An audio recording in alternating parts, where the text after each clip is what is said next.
Ko'p kerak emas, menimcha. Tushib ketadi-da shunaqa. Oshqozoniga umuman tushmaydi, to'g'rimi? Yo'q, yo'q.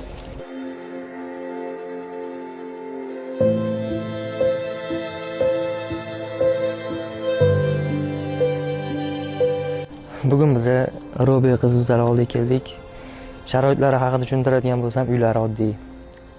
Adalari ishlamaydi. Sababi mana shu qiz kasal bo'lgandan keyin ish ko'ngilgisi qaramadi o'rtoqlar. Onalari uy bekasi, 4 ta farzandlari bor, shundan shakar, hammasi qiz bola. Alloh tomonidan berilgan sinov mana shu jajjigina qizalog'imiz uchun. Ko'rasiz, yegan ovqat oshqozoniga tushmaydi.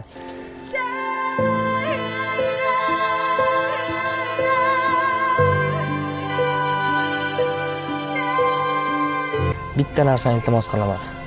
Bugun zo'r joyga kirib ovqatlanmang. Shirinlik yemang. Shirinlikka ketadigan pulingiz yarmini mana shu qiz uchun tashlab bering. 5000 so'm pul. To'g'rimi? Mana shu qiz uchun ajrating. Yoki 1000 so'm sharoitingizdan kelib chiqqan holda. Yoki videoni ko'proq odam ko'rish uchun tarqatib qo'ying. Like bosing.